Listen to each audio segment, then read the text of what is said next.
Salut la famille, certainement vous allez très bien. Bandeko Babolingo. Nabosana qui est tellement na zuba message en moi ebele ya on a yena répondre na bandeko nyonso to pe na pesa update na bandeko nyonso oyo ba tuna kingai dossier ya ndeko na biso Espérant Kasongo. Soki komi na niveau nini to pe suki na niveau nini. Je voulais même pas en parler. Donc pour nous l'exa bandeko ke ma mbobele les kaka. Tous en absence d'intérêt pe ya lo bangote. Mususu ezate parce que intérêt ezate nde na uti koloba mais ezaka parce que tellement c'est de trop donc ebi maneti monotonie boyaka koloba makambo moko et congolais benga ngwa acharnement pona congolais acharnement et pourtant bo se plaindre des fois na ba comportement mususu o ezo honorer te surtout bonzambe mususu pe ezate ke bolembi mezaka soni soni parce que et bah si jango bah pagano bazo zwango ezo koma matière, donc matière veut dire si j'ai rolobela bah on va opéliser là on va panel et c'est l'église qui a affaibli malheureusement je suis appété parce que tel maison le capé na place publique ils ont le grand ba chambre était né na le baki à l'autre fois que ba Kristo boko ko luka ko bana ko kangisa bato bo sala ba mamu na ba chambre na bino po ba yeba ba mona raté comme ça bozala na ba sujet te ya ko luka ba problème ya ko scandaliser la bato donc c'est un peu ça bref bandeko bo tunenga pona dossier ndeko Espérant Kasongo bato ba ebité dosango eza nini to bana na bandeli plus ou moins 2 semaines passées toi le 40e oui plus ou moins 2 semaines passées je crois d'ailleurs les 6 et balokota ki ndeko Espérant Kasongo azali journaliste chroniqueur à ça je crois na chaîne à Siloé chaîne à Siloé on a passé moi zimbi voilà vous en attendez très rapidement faute de temps après des jours de détention au parquet de Kalamu tonton Espérant Kasongo a été officiellement transféré ce mercredi à la prison centrale de Makala. Une nouvelle qui tombe comme un choc pour ses proches, notamment dans les cercles de la communication du pasteur Echantre Mozimbié, dont il est considéré comme un collaborateur très engagé. Et Espérant Kasongo, journaliste à Siloé TV, chaîne appartenant au pasteur Mozimbié, transféré à la prison centrale de Makala à moins de 48 heures après son interpellation, nous apprend une source au parquet de Kalamu. Le journaliste a été arrêté le lundi dernier vers 17h devant l'hôtel Malebo à Kintambo Magasin. Tala Congo do ezate ke batindel muto convocation muto ko se présenter de ba lokoti ka bisika ba kutaki wana une plainte de notre chantre et prédicateur Sonia chantre prédicateur non fallait ajouter pasteur prédicateur peut-être tout le monde veut prêcher pasteur Mike Kalamba qui l'accuse d'injure publique diffamation et imputation dommageable ba chrétien Nzambe ce qu'on va bloquer boy toloba ça n'honore pas d'autant que ya koloba ezate po na posaka koloba to na posa ba vie to ya nuire ba réputation ba non to conseiller to ko interpeller bandeko à moins que boy bisa biso ke boza ba païen bino boy bisa biso ke boza ba chrétien et plus grave boza ba sale nzambe ba pasteur sikoyo motu nezandakisa nini obokolakisa batu o baza censé ako imiter bino parce que étant ba leader il y a des gens oyo bavandi na makolo na bino oyo bakosala mambo o bino bosalaka. La Bible dit si tu as un problème avec ton frère kende omonaye so sololi na ye eke bozwi solution te luka mutu mususu ami bali soki mutu wana aye bovandi bozwi considérer lokola mopagano na ebité apparemment même ces gens là obiso de traitera ba païen baza quand même na bomoto na bonzambe voilà parce que ki di bomoto di bonzambe po mutu akilama na ligne ya nzambe koleka biso bato toza censé kolakisa nzambe bonzambe pana bato na uti koyoka lisolo quadra Kofi Olomide Mopao abengi Anse Luzolo po gangela ye par rapport ya ba comédie na ye et à sa personne a trouvé que c'était un peu de trop asalaki na on exagération bino boyebi congolais ndenge azalaka toyebi ndeko na biso ansi ndenge azalaka et asalaki humour moko na kombo ya Kofi bino boyebi aimitaka toujours Kofi asalaka des fois ba blague na yo na tosekaka tout ça mais apparemment débordaki et le vieux n'a pas aimé. À quoi pas porter plainte plainte Kofi a quoi pas reporter plainte mais ta moi nanae petit naie ndeko nae congolais a benga non j'ai pas aimé pas jusque là et ça manque à respect à ma personne ok nango boité et les frères humbles qu'il est aussi éduqué asengi pardon eleki nango bapagano en ça la ba blague na yona ezana miso batu ya batu nyonso c'est à la vie de tout le monde na pilier public nyonso landi bapagano. De Lévi avait raison de dire que ce qui m'a dit langa pe na rokota parce que là ce qu'il a fait asali bolamu tope malamu koleka Mike Kalambai Sony biloko bozo sala tope bosalaka Sony pe mawa na ebi ke vidéo comme la émission comme la frère Mike Kalambai et naza na dignité na leki yote ah et mais na ka question mo na banero mituna na bena otuna yo bama munyoso le kaka ba scandale et autres babuzo babanini o baba tu bamambo bat balobaka na ba kombo na bino. Est-ce qu'il arrivera pas que non au vandi ozo méditer sur yango surtout par rapport à ba dégâts au ekozaka ozu penda conscience que likambo boye est-ce que bosala yango pona Yesu tope pona Nzambi je ne crois pas mais pourquoi parce que ezalaka même marambozongela plus ou moins 3 ans passés 2 ans 3 ans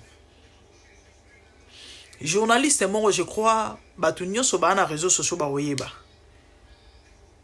à côté makala fallait bat ba no cotiser mbongo bandeko ba journaliste na ba chroniqueur nyonso ba ndo sangisa mbongo po ba ke bimisa frère wana na prison ya makala ba beta eneti nyoka ba image eza na ba réseaux sociaux nde ba kendela e pa ba soda ba beta eneti moyibi ba pati ya koniata nini ayamba petit moko webi ba biloko misusu ata toyebi ke ba Mike yango bazalaka batu soki ya nini soki ndenge batu balobaka ngai émission na kata na landa ngona bukani na ngana koseka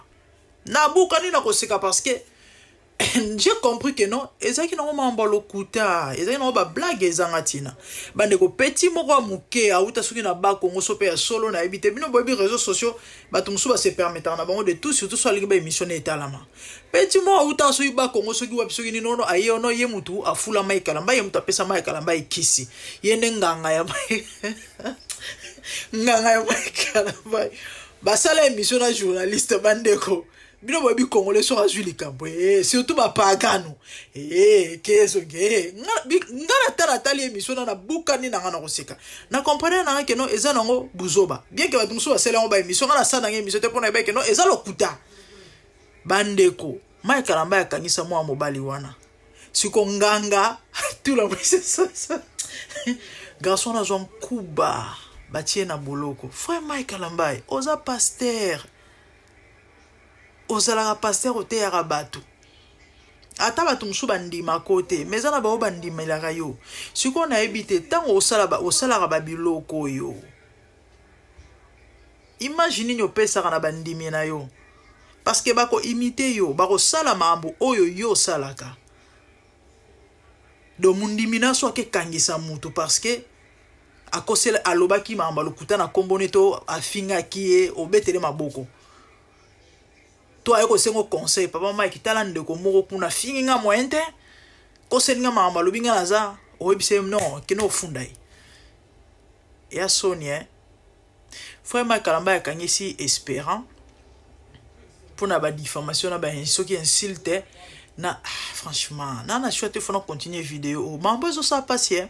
mambo zo ça la pasi makambo yo La famille, je continue. Nabana le dossier espérant Kasongo na Mike Kalambai, ok? Nazaki na poussa ça des vidéos te mais bona kemba comme na le baramingi. Nineleki. Et Mike Kalambai a porté plainte contre le journaliste espérant Kasongo. Ça on a Siloé télévision je crois. Pour diffamation, injure publique, diffamation et imputation dommageable. Beaucoup, mais pardon. Ni mambo. Alors, bakero logo ta espérant qu'à son 17h. Le bosso il y a hôtel Malebo na Kitambo magasin. Aka beti 2 jours na parquet. Bon, c'est moins de 48 heures parce que va rien na pourquoi. L'obio landite les jours après tout il makala. A beti 5 jours. A sali 5 jours na prison makala. Et je crois que libérer qui Moutakangisie Mike Kalambai pour nini injure public ngana yebi à moins que Baklisto va reprouver le contraire, surtout yemo passer Mike Kalambai a reprouver le contraire to ba passer mususu au Bolanda vidéo na bi que va passer bien Bolanda nga ba reprouver le contraire. Ngana yebi Kimo Klisto ezalaka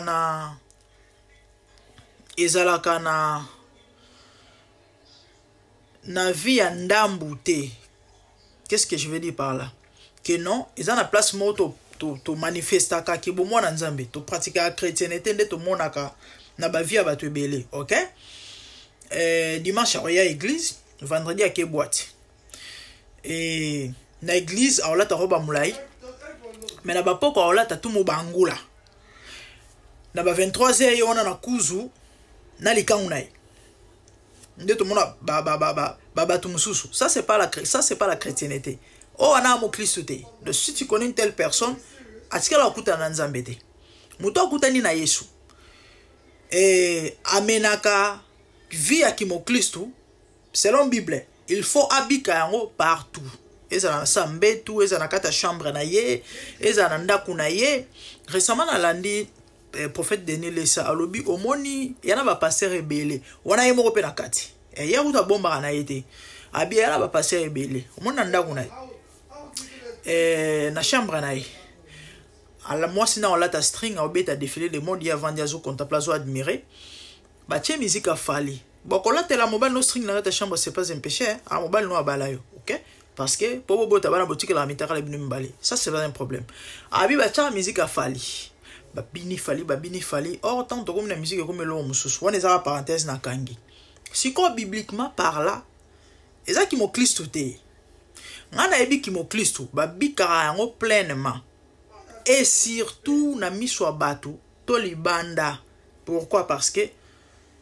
témoignage ezalaka évangélisation.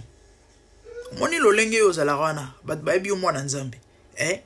Témoignage na yo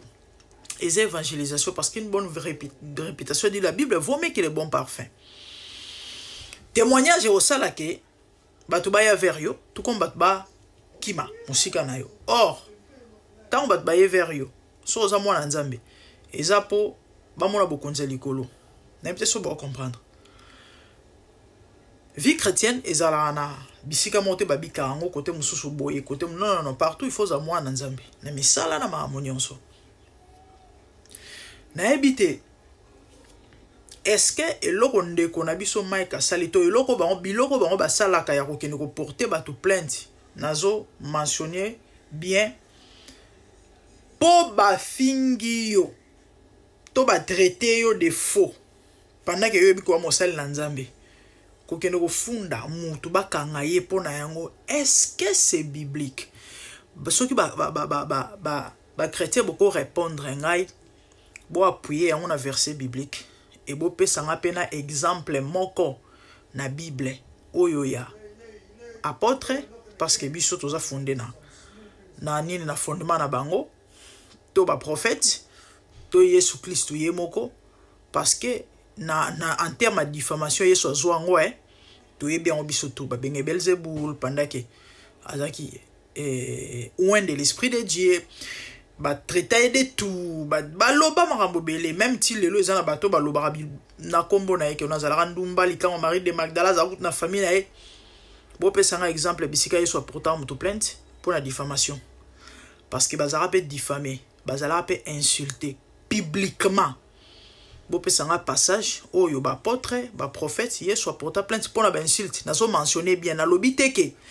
moi na nzambe à quoi porter mon plainte était tel que je suis là. Ce qui intrus moko a raté ko bomangai to à côté linga nandaku a linga bomangai et na yebiye na échappé na ko funda te non wana ezai lo mususu mais na loba na o etali diffamation o etali et ba insulte par rapport à notre personne na mwana nzambe na osela nzambe mais ba finga ba kosela makambo na ebité je crois na umeli place wana ezana beteli yango c'était parce que na vidéo mo na sala ki sur publication ya majabu na moni bat na ba commentaire koloba ke non ba sali bien bino bolekisi nanani nanana bo ces gens là si ceux qui ba païen na comprendre bango mais moi na nzambe o aza pour makambo yo venez me dire bisikani na bible to bisikani bible zo ko prouver to zo pesa biso nzela to sa makambo et na pesa ki exemple ya Kofi Agangeli Hans par rapport à ba blague ezangatina à sa personne eza manque respect akoka pe reporter plainte te na lobby na tout na vraiment kalamba question vraiment kalamba wa sir au finga ma koleka fali je ne crois pas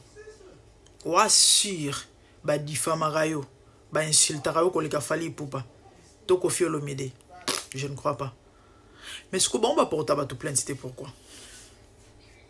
baba pagano to benga bango ba pagano do bato baza sans Christ mo pagano eza insulte te hein engelo banango kaka étranger à la vie de Jésus-Christ donc o azali na chrétien te to benga bango ba païen please give me 2 minutes pourquoi bango ba porter bato plainte te c'est très rare ya rare vraiment kalamba si vous avez un pouvoir, un bon, une position, le rôle fali pour parana oyoke. Ba combattre penza ba kanga Europe pendant ce qui combien de décennies concert et beta maraté. Mais relation fali ça que concert est zongi. Ende bo katsa batu mitu hein. Ende bo map bo misa penza batu. Futi penza bon on a bo kechu. Bo éliminer ba bomi épée. Parce que bilo bozo sala oyo e adinya bana nzambe te tu ba fali pupa na ba Kofi o bana ba notoriété bana ba kombo bana ba mbongo na ba relation ko leka bino ba sala ba bilo bino bo sala raté na terme ya vengeance na terme on a rolakisa parce que boza na moi katuba relation de lelo lo za na moi oza moi proche à président to pe ya présidence to ya ndeko ya président to ya moi c'est président to ya ministre je sais pas ya gouverneur do moni net que no mokilio yo komi ya bino na maboko na bino do vous pouvez maltraiter les gens faire du mal na bande ko na bino kaka pona soit disant ba fingi yo mais o pasteur o mosale ya nzambe o sincère relaxa bato yesu to penzela so vous avez ba fali na ba Kofi na ba mbongo na hende bato bele ba kota sama bele parce que niveau mon thème ma bébé aux alaranango ça craint et vous allez prêcher les gens à l'église vous allez imposer les gens les mains et bato ba vani pe ba olo ba amen waouh et ça a passé hein? Et ça a passé mais est-ce que boye baraki ba mamunyo so bosala ka nzambe na likolo amonaka pe anotaka ngo pe ekozala na ba conséquences est-ce que boye baka apparemment non hein pouvoir ici là lelo bozwingolu peut-être ekozala pembeni ya bakonzi na place boluka kutu kosala bolamu epa na bato mais vous faites du mal aux gens au nom ya poste ya position ya bravo très bien biso tote ya na biso kaka parce que bino boye biso bo basala nzambe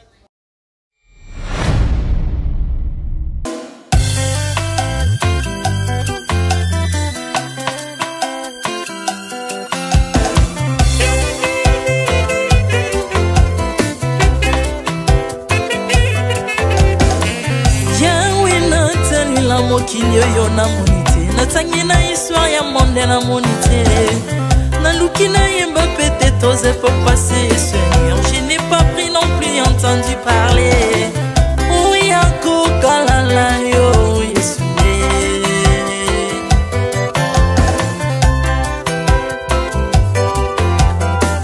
même na domaine ya sorcellerie nationale atana oyo ya international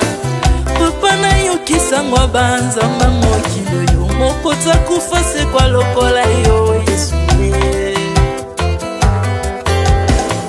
nanya voyage a lokola yo nanya wakoka nino ya wanzambe uni masomo ya ekurusu konanga okufose kwa poyo zali nzambe Yesu nzambe moneno kitana se olata nzoto poyo bikisanga okitana se pozwe sikananga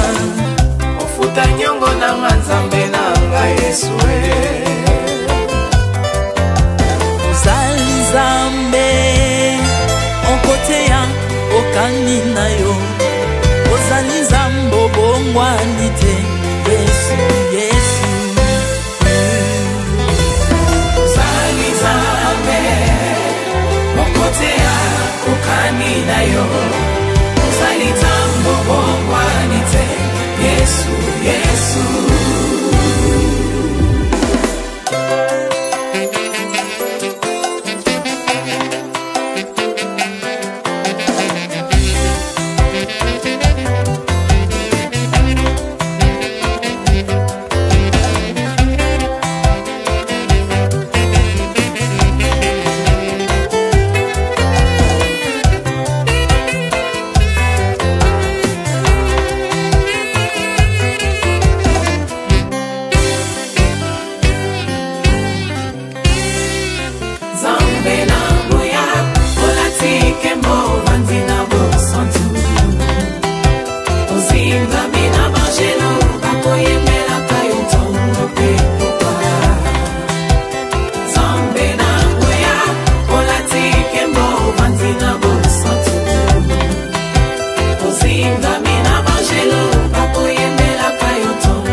ozali nzambe na bomoi papa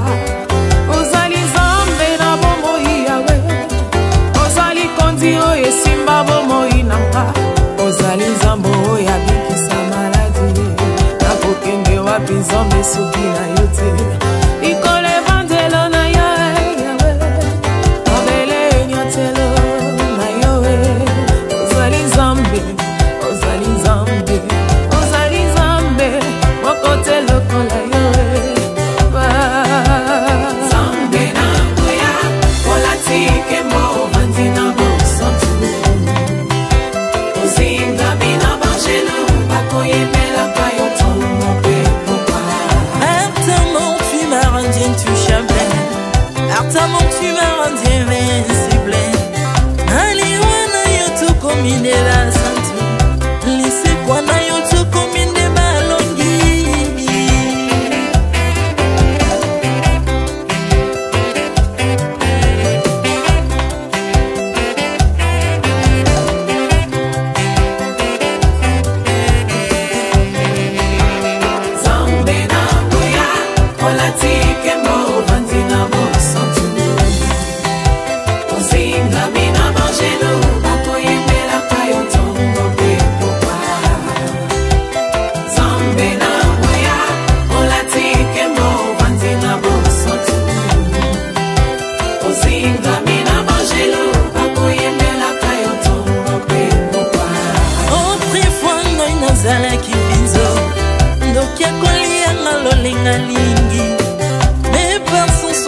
métamorphosé osimingo sambwe maladie na miso olingo bebi naza toxique grâce à lui.